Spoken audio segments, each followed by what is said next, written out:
ಸ್ನೇಹಿತರೆ.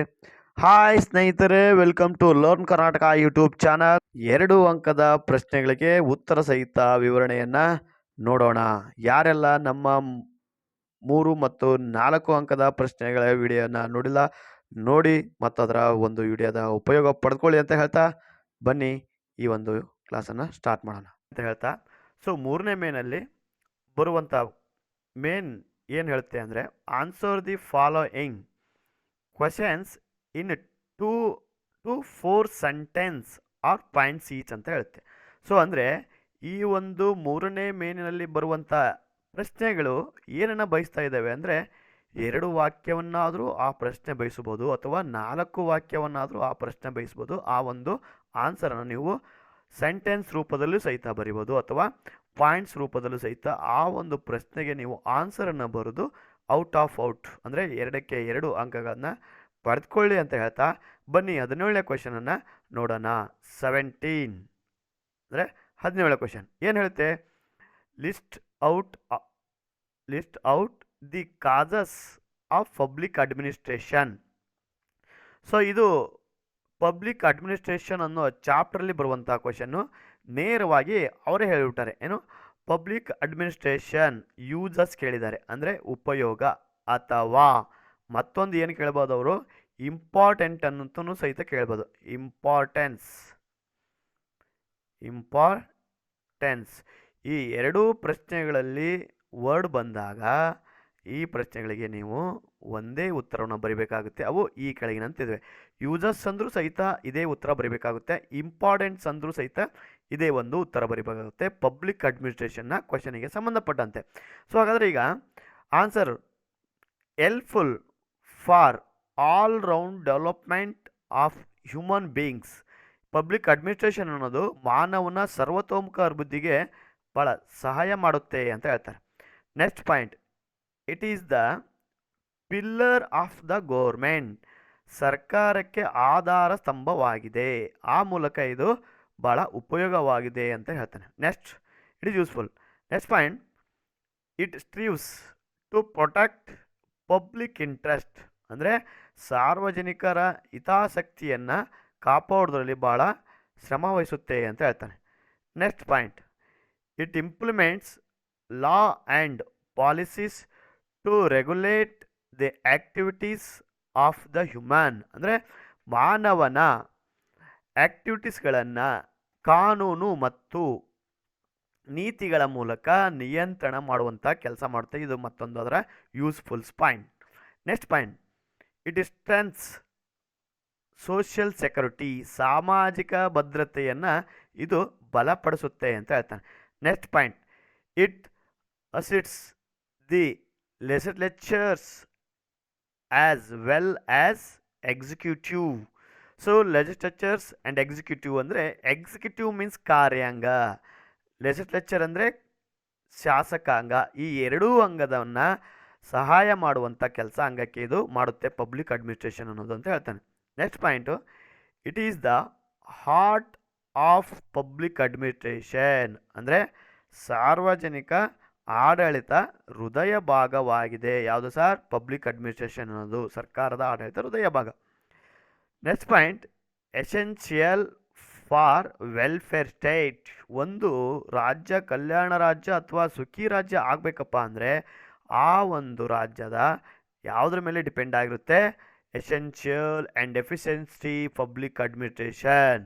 ಅಲ್ಲಿಯ ದಕ್ಷವಾದ ಆಡಳಿತ ಮತ್ತು ಅಲ್ಲಿಯ ಆಡಳಿತ ಅವಶ್ಯಕತೆವಾಗಿದೆ ಅಂತ ಹೇಳ್ತಾನೆ.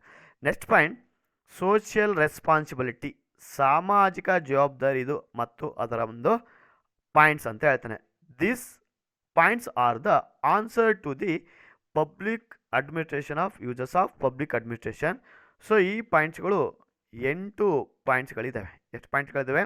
8 ಪಾಯಿಂಟ್ಸ್ಗಳಿದ್ದಾವೆ. ಅವರೇ ಹೇಳಿದಾನೆ 1 ಪಾಯಿಂಟ್ಸಿಗೆ ಆಫ್ ಮಾರ್ಕ್ಸ್. ಅಂದರೆ ಇಲ್ಲಿ ನೀವು ಮೋರ್ ದೆನ್ 4 to 6 ಪಾಯಿಂಟ್ಸನ್ನು ಬರೆದ್ರೆ ಒಳ್ಳೆಯದು. ಸೊ ಆ ಮೂಲಕ ಇಷ್ಟು ಪಾಯಿಂಟ್ಸನ್ನು ಬರೆದಾಗ ನೀವು 2ಕ್ಕೆ 2 ಅಂಕ ಸಂಪೂರ್ಣವಾಗಿ ಔಟ್ ಆಫ್ ಔಟ್ ಮಾರ್ಕ್ಸನ್ನು ಪಡೆದುಕೊಳ್ಳೋಕ್ಕೆ ಸಹ ಆಗುತ್ತೆ. ಇದು ನಿಮ್ಮ ಆ್ಯನ್ಯುವಲ್ ಎಕ್ಸಾಮ್ಗೆ ಬಂದರೆ ಈ ರೀತಿಯಾಗಿ ಬರೆದುಕೊಳ್ಳೋ ಮೂಲಕ ನೀವು ನಿಮ್ಮ ಸೋಷಿಯಲ್ ಸೈನ್ಸ್ ಮಾರ್ಕ್ಸನ್ನು ಇನ್ಕ್ರೀಸ್ ಮಾಡ್ಕೊಳ್ಳಿ ಅಂತ ಹೇಳ್ತಾನೆ.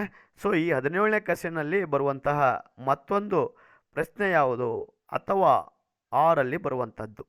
ಸೊ ಈ ಎರಡೂ ಪ್ರಶ್ನೆಗಳು ಯಾವುದು ಸರ್ ಚೂಸ್ ಮಾಡ್ಕೊಳ್ಳೋದು, ಇದು ಸಹಿತ ನೀವು ಗೊಂದಲಕ್ಕೆ ಈಡಾದರೆ ಈ ಎರಡೂ ಪ್ರಶ್ನೆಗಳಲ್ಲಿ ಒಂದನ್ನು ನೀವು ಭಾಳ ಸರಳವಾಗಿ ಸುಲಭವಾಗಿ ಹೆಚ್ಚಿನ ಪಾಯಿಂಟು ನಿಮಗೆ ಗೊತ್ತಿರುವಂಥದ್ದು ನೀವು ಆಯ್ಕೆ ಮಾಡ್ಕೊಬೇಕಾಗುತ್ತೆ. ಮೇಲ್ಗಡೆ ಭಾಗದ್ದಾದರೂ ಕ್ವಶನ ನೀವು ಆಯ್ಕೆ ಮಾಡ್ಕೊಬೋದು ಅಥವಾ ಕೆಳಗಡೆ ಭಾಗದ್ದಾದರೂ ಆಯ್ಕೆ ಮಾಡ್ಕೊಂಡು ನಿಮಗೆ ಯಾವುದು ಗೊತ್ತಿರುತ್ತೆ ಅದನ್ನು ಆಯ್ಕೆ ಮಾಡ್ಕೊಳ್ಳಿ. ಸೊ ಇಲ್ಲಿ ನೆಕ್ಸ್ಟ್ ಅಥವಾ ಅದರಲ್ಲಿ ಬರುವಂಥ ಚೂಸಲ್ಲಿ ಬರುವಂಥ ಕ್ವಶನ್ ಏನಂದರೆ list out the permanent member nation of the United Nation Security Council. United Nation Security Council the organs of UN ಯಾವುದು ಅಂಗಭಾಗ. ಈ ಅಂಗಭಾಗದಲ್ಲಿ ಬರುವಂತಹ ಪರ್ಮನೆಂಟ್ ಮೆಂಬರ್ಸ್ ಆಫ್ ನೇಷನ್ ಶಾಶ್ವತ ರಾಷ್ಟ್ರಗಳ ಸಂಖ್ಯೆ ಅಥವಾ ಸದಸ್ಯರ ಹೆಸರನ್ನ ಬರಿ ಅಂತ ಹೇಳ್ತಾನೆ. ಸೊ ಇಲ್ಲಿ ಹೆಸರು ಅಂದರೆ ಶಾಶ್ವತ ಸದಸ್ಯ ರಾಷ್ಟ್ರಗಳ ಹೆಸರು United State of America, Russia, Britain, France and then China. So ಇವು ಎಷ್ಟು ರಾಷ್ಟ್ರಗಳಿದ್ದಾವಪ್ಪ ಅಂದರೆ 5 ರಾಷ್ಟ್ರಗಳಿದ್ದಾವೆ. ಎಷ್ಟು ರಾಷ್ಟ್ರಗಳಿದ್ದಾವೆ? 5 ರಾಷ್ಟ್ರಗಳಿದ್ದಾವೆ. ಸೊ ಇವುಗಳನ್ನು ಭಾಳ ಒಂದು ಕೋಡ್ ವರ್ಡನ್ನು ನಾನು ನಿನಗೆ ಕೊಡೋಕ್ಕೆ ಇಷ್ಟ ಮಾಡ್ತೀನಿ. ಏನು ಸರ್ ಕೋಡ್ ವರ್ಡ್? ಏನು ಸರ್ ಕೋಡ್ ವರ್ಡ್ ಅಂದರೆ ನಾನು ಇಲ್ಲಿ ಕೋಡ್ ವರ್ಡ್ ನಿಮಗೆ ಕೊಡ್ತಾ ಇರೋದು RCBUF.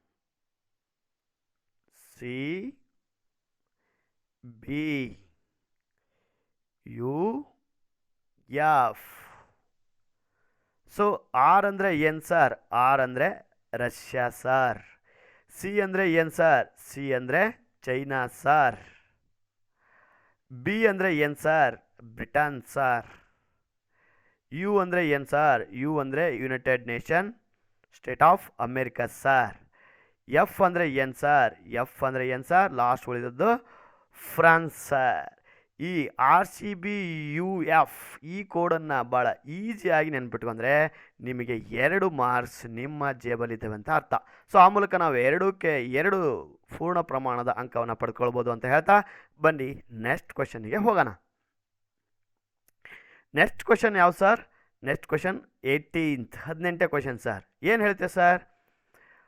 How can be dowry controlled?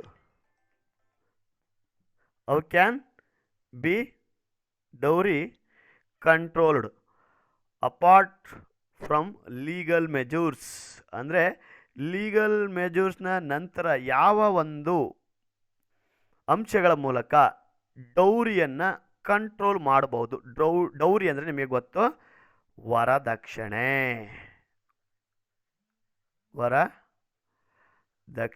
ವರದಕ್ಷಿಣೆಯನ್ನು ಯಾವ ಮಾರ್ಗದ ಮೂಲಕ ಕಂಟ್ರೋಲ್ ಮಾಡಬಹುದು ಅಂದರೆ, ಸೊ ಫಸ್ಟ್ ಪಾಯಿಂಟ್ ಹೇಳುತ್ತೆ ಬೈ ಕ್ರಿಯೇಟಿಂಗ್ ಅವೇರ್ನೆಸ್, ಅಂದರೆ ಜಾಗೃತಿಯನ್ನು ಮಾಡೋದ್ರ ಮೂಲಕ ಡೌರಿಯನ್ನು ಕಂಟ್ರೋಲ್ ಮಾಡ್ಬೋದು ಅಂತ ಹೇಳ್ತಾನೆ. ಸೊ ನೆಕ್ಸ್ಟ್ ಪಾಯಿಂಟ್ ಏನು ಹೇಳುತ್ತೆ? ಇಂಟರ್ಕ್ಯಾಸ್ಟ್ ಮ್ಯಾರೇಜಸ್, ಅಂದರೆ ಅಂತರ್ಜಾತಿ ವಿವಾಹಗಳನ್ನು ಮಾಡೋದ್ರ ಮೂಲಕ ಡೌರಿಯನ್ನು ಕಂಟ್ರೋಲ್ ಮಾಡ್ಬೋದು. Next point modern mass media ಅಂದರೆ ಆಧುನಿಕ ಸಂವಹನ ಮಾಧ್ಯಮಗಳನ್ನು ಬಳಸಿಕೊಳ್ಳೋದ್ರ ಮೂಲಕ ಡೌರಿಯನ್ನು ನಾವು ಮೆಜರ್ಸ್ ಮಾಡ್ಬೋದು, ಅಂದರೆ ಕಂಟ್ರೋಲ್ ಮಾಡ್ಬೋದು. ನೆಕ್ಸ್ಟು ವಾಲಂಟರಿ ಆರ್ಗನೈಜೇಷನ್, ಸ್ವಯಂ ಸಂಘಗಳ ಮೂಲಕ ಆ ಒಂದು ವರದಕ್ಷಿಣೆಯನ್ನು ಕಂಟ್ರೋಲ್ ಮಾಡ್ಬೋದು ಅಂತ ಹೇಳ್ತಾನೆ. Next point support to human association, ಮಹಿಳಾ ಸಂಘಟನೆಗಳ ಮೂಲಕ ಅಥವಾ ಮಹಿಳಾ ಸಂಘಗಳ ಮೂಲಕ ಆ ಒಂದು ಡೌರಿಯನ್ನು ಏನು ಮಾಡ್ಬೋದು? ಕಂಟ್ರೋಲ್ ಮಾಡ್ಬೋದು ಅಂತ. This points are the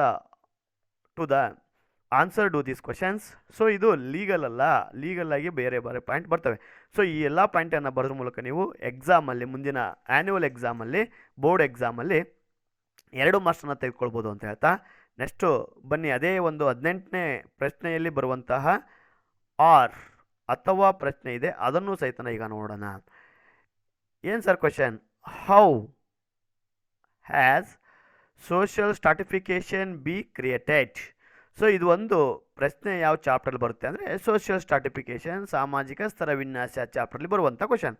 so ಈ ಸಾಮಾಜಿಕ ಸ್ತರವಿನ್ಯಾಸ ಯಾವ ಅಂಶಗಳ ಮೂಲಕ ಸೃಷ್ಟಿಯಾಗುತ್ತೆ ಬೀನ್ ಕ್ರಿಯೇಟೆಡ್ ಅನ್ನುವ ಒಂದು ಅರ್ಥವನ್ನು ಈ ಒಂದು ಪ್ರಶ್ನೆ ಕೊಡುತ್ತೆ. ಸೊ ಸಮಾಜದಲ್ಲಿ ಈ ಒಂದು ಸೋಷಿಯಲ್ ಸ್ಟ್ರಾಟಿಫಿಕೇಷನ್ ಯಾವ ಯಾವ ಅಂಶಗಳ ಮೂಲಕ ಸೃಷ್ಟಿಯಾಗುತ್ತೆ ಅಂದರೆ, ಫಸ್ಟ್ ಪಾಯಿಂಟ್ ಹೇಳಿದರೆ ಇನ್ಕಮ್, ಅಂದರೆ ಆದಾಯದ ಮೂಲಕ ಸಾಮಾಜಿಕ ಸ್ತರವಿನ್ಯಾಸ ಉಂಟಾಗುತ್ತೆ. ಸಾಮಾಜಿಕ ಸ್ತರವಿನ್ಯಾಸ ಸೋಷಿಯಲ್ ಸ್ಟ್ರಾಟಿಫಿಕೇಷನ್ ಸೃಷ್ಟಿಯಾಗುತ್ತೆ. ನೆಕ್ಸ್ಟ್ ಎಜುಕೇಷನ್ ಮೂಲಕ ಅದು ಸೃಷ್ಟಿಯಾಗುವಂಥದ್ದು, ಕ್ಯಾಸ್ಟ್ಗಳ ಮೂಲಕ ಅದು ಸೃಷ್ಟಿಯಾಗುವಂಥದ್ದು, ಕಲ್ಲರ್ಗಳ ಮೂಲಕ ಅದು ಸೃಷ್ಟಿಯಾಗುವಂಥದ್ದು, ಜೆಂಡರ್ಗಳ ಮೂಲಕ ಸೃಷ್ಟಿಯಾಗುವಂಥದ್ದು, ಅಕ್ಯುಪಿಕೇಷನ್ ವೃತ್ತಿಯ ಮೂಲಕವೂ ಸಹಿತ ಸಾಮಾಜಿಕ ಸ್ತರವಿನ್ಯಾಸವನ್ನು ನೋಡ್ಬೋದು. ಇಂಟೆಲಿಜೆನ್ಸ್ ಬೌದ್ಧಿಕ ಮಟ್ಟದಲ್ಲೂ ಸಹಿತ ನಾವು ಆ ಒಂದು ಮೂಲಕ ಸಾಮಾಜಿಕ ಸ್ತರವಿನ್ಯಾಸ ನೋಡ್ಬೋದು. ನೆಕ್ಸ್ಟ್ ಪಾಯಿಂಟ್ ರೀಸನಲಿಸಮ್, ಪ್ರಾಂತೀಯತೆಯ ಆಧಾರದ ಮೇಲೂ ಸಹಿತ ನಾವು ಸಾಮಾಜಿಕ ಸ್ತರವಿನ್ಯಾಸವನ್ನು ನೋಡ್ಬೋದು. ಇಷ್ಟು ಪಾಯಿಂಟಲ್ಲಿ ನೀವು ಮೋರ್ ದೆನ್ ಸೇಮ್ ಹೇಳಿದ್ವಲ್ಲ 5+5+ ಪಾಯಿಂಟನ್ನು ಬರೆದ್ರ ಮೂಲಕ ಔಟ್ ಆಫ್ ಮಾರ್ಕ್ಸನ್ನು ನೀವು ಆ್ಯನ್ಯುವಲ್ ಎಕ್ಸಾಮಲ್ಲಿ ಪಡೆದುಕೊಳ್ಳಿ ಅಂತ ಹೇಳ್ತಾ ನೆಕ್ಸ್ಟ್ ಕ್ವಶನ್ಗೆ ಹೋಗೋಣ. ಸೊ ನೆಕ್ಸ್ಟ್ ಕ್ವಶನ್ ಏನು ಸರ್? 19ನೇ question sir. 19th question number 19th 19ನೇ ಕ್ವಶನ್ ಸರ್. ಏನು ಸರ್ 19ನೇ ಕ್ವಶನ್ನು? Doctrine of lapse policy helped in the expansion of British power in India justified ಅಂತ ಹೇಳ್ತಾನೆ, ಸಮರ್ಥಿಸಿ. ಸೊ ಇದು ಕ್ವಶನ್ ಬಂದಿರೋದು first war of Indian independence. First war of Indian independence ಈ ಪಾಠದಲ್ಲಿ ಬರುವಂಥ ಕ್ವಶನ್. ಏನು sir? Doctrine of lapse policy ಅಂದರೆ ನಿಮಗೆಲ್ಲ ಗೊತ್ತು, ದತ್ತು ಮಕ್ಕಳಿಗೆ ಹಕ್ಕಿಲ್ಲ ಎಂಬ ಒಂದು ಪಾಲಿಸಿ, ನೀತಿ ಇದೆ. ಈ ನೀತಿಯ ಮೂಲಕ ಬ್ರಿಟಿಷರು ತಮ್ಮ ಸಾಮ್ರಾಜ್ಯವನ್ನು ಎಕ್ಸ್ಪೆಂಡ್ ಮಾಡ್ಕೊಂಡ್ರು. ಇದು ಯಾವ ರೀತಿಯಾಗಿ ಸಹಾಯಕವಾಗುತ್ತೆ ತಿಳಿಸಿ ಅಂತ ಹೇಳಿದ್ದಾರೆ, ಅಥವಾ ಸಮರ್ಥಿಸಿ ಅಂತ ಹೇಳಿದ್ದಾರೆ. So first point, adopted children of Indian kings had a no right over the throne. No right, ಯಾವ ದೇಶೀಯ ರಾಜರಿಗೆ ಮಕ್ಕಳಿಲ್ಲವೋ ಅಂತಹ ಮಕ್ಕಳು ಯಾವುದೇ ರೀತಿಯಾದಂತಹ ದತ್ತು ಮಕ್ಕಳನ್ನು ಪಡೆದುಕೊಳ್ಳೋದಕ್ಕೆ ಅವಕಾಶವಿಲ್ಲ. ದತ್ತು ಮಕ್ಕಳನ್ನು ಈ ಒಂದು ಕಾಯ್ದೆಯ ಪ್ರಕಾರ ಆ ಮೂಲಕ ನಮ್ಮ ದೇಶೀಯ ಸಂಸ್ಥಾನಗಳನ್ನು ಬ್ರಿಟಿಷರು ತಮ್ಮ ಸಾಮ್ರಾಜ್ಯಕ್ಕೆ ಒಳಪಡಿಸಿಕೊಳ್ಳೋದ್ರ ಮೂಲಕ ತಮ್ಮ ಸಾಮ್ರಾಜ್ಯವನ್ನು ವಿಸ್ತರಣೆ ಮಾಡ್ಕೊಂಡ್ರು. ಸೊ ಯಾವ್ಯಾವ ಸರ್ ಪ್ರಾಂತ್ಯಗಳು, ಪ್ರೊವಿನ್ಸಿಗಳಂದರೆ ಫಸ್ಟ್ ಬಂದುಬಿಟ್ಟು Satara, next Nagpur, next Sambalpur, Udaipur, Jhansi, Jaipur etcetera came under British control the province. ಆ ಮೂಲಕ ಬ್ರಿಟಿಷರು ಈ ಎಲ್ಲ ಸಾಮ್ರಾಜ್ಯಗಳನ್ನು ತಮ್ಮ ನಿಯಂತ್ರಣಕ್ಕೆ ಪಡೆದುಕೊಂಡು ತಮ್ಮ ಸಾಮ್ರಾಜ್ಯವನ್ನು ವಿಸ್ತರಣೆ ಮಾಡಿಕೊಳ್ಳಲು ಭಾಳ ಸಹಾಯಕವಾಯಿತು ಅಂತ ಹೇಳ್ತಾನೆ doctrine of lapse policy. Next question 20 ಅಂದರೆ 20ನೇ ಪ್ರಶ್ನೆ ಸರ್. ಏನು ಹೇಳುತ್ತೆ? What were the problems faced by India after independence. ಇದು ಚಾಪ್ಟರ್ ಹೆಸರೇ ಇಂಡಿಯಾ ಆಫ್ಟರ್ ಇಂಡಿಪೆಂಡೆನ್ಸ್. ಆ ಚಾಪ್ಟರ್ಲಿ ಬಂದಿರುವ ಪ್ರಶ್ನೆ ಇದು. ಸೊ ಏನು ಹೇಳುತ್ತೆ? ಭಾರತ ದೇಶ ಸ್ವತಂತ್ರದ ನಂತರ ಎದುರಿಸಿದಂಥ ಸಮಸ್ಯೆಗಳು, ಸವಾಲುಗಳನ್ನು ಪಟ್ಟಿ ಮಾಡಿ, ಲಿಸ್ಟ್ ಮಾಡಿ ಅಥವಾ ಬರೆಯಿರಿ ಅಂತ ಹೇಳ್ತಾನೆ. ಸೊ ಹಾಗಾದರೆ ಭಾರತ ಸ್ವತಂತ್ರ ನಂತರ ಎದುರಿಸಿದಂಥ ಪ್ರಾಬ್ಲಮ್ಸ್ಗಳು ಅಂತ ಅಂದರೆ, so first point, problems of refugees, ನಿರಾಶ್ರಿತರ ಒಂದು ಸಮಸ್ಯೆಯನ್ನು ಭಾರತ ದೇಶ ಆ ಸಂದರ್ಭದಲ್ಲಿ ಎದುರಿಸಿತ್ತು ಅಂತ ಹೇಳ್ಬೋದು. ನೆಕ್ಸ್ಟ್ ಪಾಯಿಂಟು, ಕ್ರಿಮಿನಲ್ ರಿಯೋಟ್ಸ್ ಅಂದರೆ ಆ ಸ್ವತಂತ್ರ ಸಿಕ್ಕ ಸಂದರ್ಭದ ನಂತರ ಕೋಮುವಾದ ಅಥವಾ ದಂಗೆಗಳು ಹೆಚ್ಚಿನ ರೀತಿಯಲ್ಲಿ ಆಗ್ತಾಯಿತ್ತು. ಅದನ್ನು ದಮನ ಮಾಡೋದು ಭಾರತ ದೇಶಕ್ಕೆ ಒಂದು ಸವಾಲಾಗಿತ್ತು ಅಂತ ಹೇಳ್ತಾನೆ. Next point, formation of government. ಸ್ವತಂತ್ರ ಏನೋ ಸಿಕ್ತು, ಬಟ್ ಸರ್ಕಾರ ರಚನೆ ಮಾಡುವಂಥದ್ದು ಸಹಿತ ಇವರಿಗೆ ಒಂದು ಸವಾಲಾಗಿತ್ತು ಅಂತ ಹೇಳ್ತಾನೆ, ಅಥವಾ ಆ ಸವಾಲನ್ನು ಎದುರಿಸಿದ್ದು. Next point, integration of provinces. Bharat ದೇಶ ಸ್ವತಂತ್ರ ಆದಾಗ ಹಲವಾರು ಪ್ರಾಂತ್ಯಗಳಿದ್ದು, ಆ ಪ್ರಾಂತ್ಯಗಳನ್ನು ಭಾರತ ದೇಶದ ಜೊತೆ ವಿಲೀನ ಮಾಡುವುದು ಸಮಸ್ಯೆ ಅಥವಾ ಸವಾಲಾಗಿತ್ತು ಅಂತ ಹೇಳ್ತಾನೆ ಭಾರತ ಸರ್ಕಾರಕ್ಕೆ. ಪ್ರೊಡಕ್ಷನ್ ಆಫ್ ಫುಡ್, ಆಹಾರ ಉತ್ಪಾದನೆಯೂ ಸಹಿತ ಒಂದು ಭಾರತ ದೇಶಕ್ಕೆ ಸ್ವತಂತ್ರ ನಂತರ ಎದುರಿಸಿದಂಥ ಪಾಯಿಂಟ್ ಆಗಿದೆ ಅಂತ ಹೇಳ್ತಾನೆ. Next, development of agriculture. Bharat ದೇಶ ಕೃಷಿಯನ್ನು ಅಭಿವೃದ್ಧಿಪಡಿಸಬೇಕಾಗಿತ್ತು.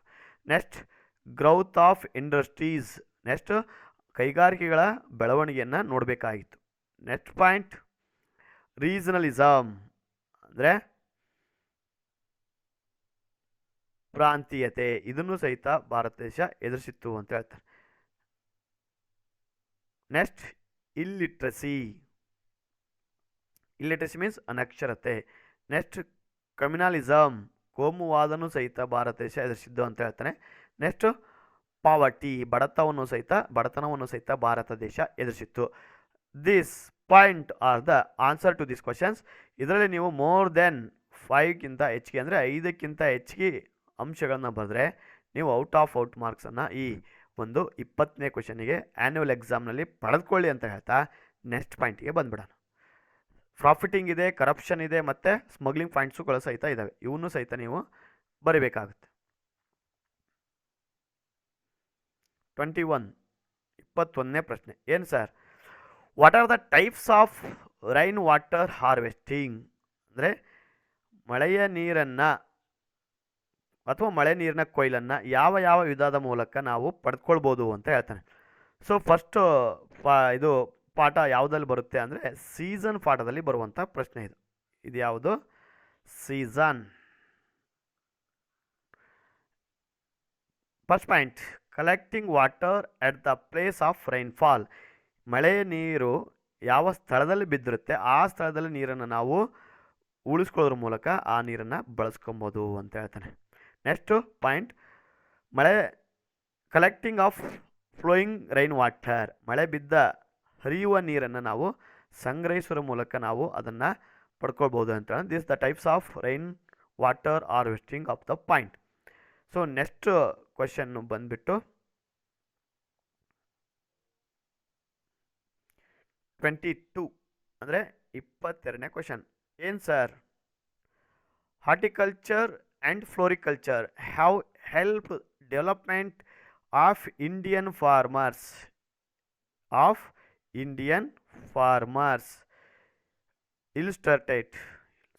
ಇಲ್ಸುರೇಟ್ ಅಂದರೆ ಸಮರ್ಥಿಸಿ ಅಂತ ಅರ್ಥ.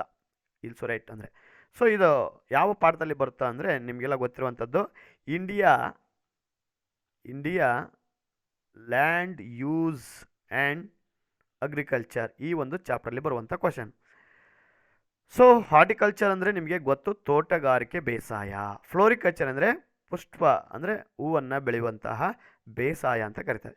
ಈ ಒಂದು ಎರಡು ಸಿಸ್ಟಮಿಂದ ಭಾರತ ದೇಶದ ರೈತರಿಗೆ ಯಾವ ರೀತಿಯಾಗಿದ್ದು ಹೆಲ್ಪ್ಫುಲ್ ಆಗಿದೆ ಡೆವಲಪ್ಮೆಂಟ್ ಆಗೋದಕ್ಕೆ ಅಂತ ಹೇಳ್ತಾನೆ. ಫಸ್ಟ್ ಪಾಯಿಂಟ್ ಬಂದುಬಿಟ್ಟು this are more commercial crafts. ಇವೆಲ್ಲವೂ ಸಹಿತ ಆಲ್ಮೋಸ್ಟ್ ಆಲ್ ವಾಣಿಜ್ಯ ಬೆಳೆಗಳಾಗಿವೆ. ಅವರನ್ನು ಆ ಮೂಲಕ ಅದು ಹೆಲ್ಪ್ ಮಾಡುತ್ತೆ ಅವರ ಒಂದು ಬೆಳವಣಿಗೆಗೆ ಅಂತ ಹೇಳ್ತಾನೆ. ಎಲ್ಡ್ ಇನ್ ವೆರಿ ಶಾರ್ಟ್ ಪೀರಿಯಡ್, ಅತಿ ಕಡಿಮೆ ಅವಧಿಯಲ್ಲೇ ಇದು ಬೆಳೆಯನ್ನು ಬೆಳೆಯುವಂಥದ್ದು. ಗೋರ್ಮೆಂಟ್ ಈಸ್ ಗಿವನಿಂಗ್ ಮೋರ್ ಇಂಪಾರ್ಟೆಂಟ್, ಸರ್ಕಾರ ಇದಕ್ಕೆ ಅತಿ ಹೆಚ್ಚಿನ ರೀತಿಯಾದಂತಹ ಮಹತ್ವವನ್ನು ಕೊಡುವಂಥದ್ದು. ವಿಟ್ನೆಸ್ಡ್ ಇಮ್ಯಾನ್ಯೂಸಿಂಗ್ ಪ್ರೋಗ್ರೆಸ್, ಅಪಾರ ಪ್ರಗತಿಯಲ್ಲಿ ಇದು ಸಾಕ್ಷಿ ಆಯಿತು ಅಂತ ಹೇಳ್ತಾನೆ. Help to encourage the income of farmers, ಆ ಮೂಲಕ ರೈತರಿಗೆ ಅತಿ ಹೆಚ್ಚಿನ ಆದಾಯವನ್ನು ಪಡೆದುಕೊಳ್ಳುವುದರಲ್ಲಿ ಇದು ಸಹಾಯ ಮಾಡುತ್ತೆ ಅಂತ ಹೇಳ್ತಾನೆ. This point are the answer to this questions ಅಂತ ಹೇಳ್ತಾ ನೆಕ್ಸ್ಟ್ 23 ಕ್ವಶನ್ಗೆ ಹೋಗೋಣ. 23 ಕ್ವಶನ್ ಏನು ಹೇಳ್ತೆ ಸರ್? 23ನೇ question, green revolution was influenced by many factors. Green revolution ಅಂದರೆ ನಿಮಗೆಲ್ಲ ಗೊತ್ತು, ಈ ಒಂದು ಚಾಪ್ಟರ್ ಅಥವಾ ಕ್ವಶನ್ನು ಎಕನಾಮಿಕ್ ಆ್ಯಂಡ್ ಗೋರ್ಮೆಂಟ್ ಚಾಪ್ಟ್ರಲ್ಲಿ ಬರುವಂತಹ ಒಂದು ಪ್ರಶ್ನೆ. ಸೊ ಭಾರತದಲ್ಲಿ ಗ್ರೀನ್ ರೆವಲ್ಯೂಷನ್ ಹಸಿರು ಕ್ರಾಂತಿ ಆಗಿತ್ತು. ಹಸಿರು ಕ್ರಾಂತಿ ಆಗೋದಕ್ಕೆ ಪ್ರಭಾವ ಬೀರುವಂಥ ಅಂಶಗಳು ಯಾವ್ಯಾವು ಅಂತ ಅಂದರೆ ನಾವು ಇಲ್ಲಿ ನೋಡ್ಕೊತ ಹೋಗ್ಬೋದು. ಸವರ್ ಡ್ರಾಟ್, ಸೊ ಹಸಿರು ಕ್ರಾಂತಿಗೆ ಹಲವಾರು ಪ್ರಭಾವ ಅಂಶಗಳಾಗಿವೆ ಅಂತ ಹೇಳ್ತಾನೆ. Next point, scarcity of good grains ಅಂದರೆ ಆಹಾರದ ಉತ್ಪಾದನೆಯನ್ನು ಸಾಕಷ್ಟು ಮಾಡ್ಕೊಂಡು. Yielding seeds, high yielding seeds, ಇಳುವರಿ ಉತ್ತಮವಂಥ ಬೀಜಗಳನ್ನು ಬೆಳೆಯುವಂಥದ್ದಾಗಿರ್ಬೋದು. ಕೆಮಿಕಲ್ ಫರ್ಟಿಲೈಸರ್ಸ್ ಆ್ಯಂಡ್ ಫೆಸಿಲಿಟೀಸ್ ಅಂತ ಹೇಳ್ತಾನೆ. Next points, expansion of irrigation facilities, ನೀರಾವರಿ ವ್ಯವಸ್ಥೆಯನ್ನು ವಿಸ್ತರಣೆ ಮಾಡುವಂಥದ್ದು. ವೇರ್ ಹೌಸ್ ಅನ್ನು ನಿರ್ಮಾಣ ಮಾಡುವಂಥದ್ದು, ಕೋಲ್ಡ್ ಸ್ಟೋರೇಜನ್ನು ನಿರ್ಮಾಣ ಮಾಡುವಂಥದ್ದಾಗಿರುತ್ತೆ. ನೆಕ್ಸ್ಟ್, ನ್ಯಾಚುರಲ್ ಫ್ರೆಂಡ್ಲಿ ಟೆಕ್ನಿಕ್ಸ್ ಅಂದರೆ ತಂತ್ರಗಳನ್ನು ಪ್ರಾಕೃತಿಕವಾಗಿ ನೀಡುವಂಥದ್ದು. ಸಬ್ಸಿಡಿಗಳನ್ನು ಕೊಡ್ತು, ಈ ಮೂಲಕ ಲೋನ್ಸ್ಗಳನ್ನು ಕೊಡ್ತು. This are the green revolution was influencing factors ಅಂತ ಹೇಳ್ತಾನೆ. ಸೊ ಇದರಲ್ಲಿ ನೀವು ಮೋರ್ ದ್ಯಾನ್ 5 ಪಾಯಿಂಟ್ಸನ್ನು ಬರೆದ್ರೆ ನೀವೊಂದು ಕ್ವಶನಿಗೆ ಪೂರ್ಣ ಪ್ರಮಾಣದ ಉತ್ತರವನ್ನು ಪಡ್ಕೊಳ್ಬೋದು. ಸೊ ಈ ಒಂದು ಮೇನಲ್ಲಿ ಬರುವಂತಹ 2 ಅಂಕದ ಪ್ರಶ್ನೆಗಳನ್ನು ನಾವು ನೋಡಿದ್ದೀವಿ. ಸೊ ಇನ್ನು ಮುಂದಿನ ತರಗತಿಯಲ್ಲಿ ನಾವು ಲರ್ನ್ ಕರ್ನಾಟಕ ಯೂಟ್ಯೂಬ್ ಚಾನಲಿಂದ ಈ ಒಂದು ಮಾಡೆಲ್ ಪೇಪರ್ 1ರಲ್ಲಿ ಇರುವಂತಹ 1ನೇ ಮೇನ್ ಮತ್ತು 2ನೇ ಮೇನನ್ನು ಇನ್ನು ಅತಿ ಶೀಘ್ರದಲ್ಲೇ ಈ ವಿಡಿಯೋದಲ್ಲಿ ಈ ಒಂದು ಲರ್ನ್ ಕರ್ನಾಟಕ ಯೂಟ್ಯೂಬ್ ಚಾನಲ್ ಮೂಲಕ ನಿಮ್ಮ ಮುಂದೆ ತರ್ತಾ ಇದ್ದೇವೆ. ಈ ಮೂಲಕ ನೀವು ಈ ಒಂದು ವಿಡಿಯೋ ನೋಡೋದ್ರ ಮೂಲಕ ನಿಮ್ಮ SSLC ಸೋಷಿಯಲ್ ಸೈನ್ಸ್ ಸಂಬಂಧಪಟ್ಟಂತಹ ಮಾರ್ಕ್ಸನ್ನು ಹೆಚ್ಚಿನ ರೀತಿಯಲ್ಲಿ ಪಡೆದುಕೊಳ್ಳೋದಕ್ಕೆ ಸಹಾಯಕ ಆಗಲಿ ಅಂತ ಹೇಳ್ತಾ, ಸೊ ಮುಂದಿನ ಒಂದು ವಿಡಿಯೋದಲ್ಲಿ ಸಿಗೋಣ.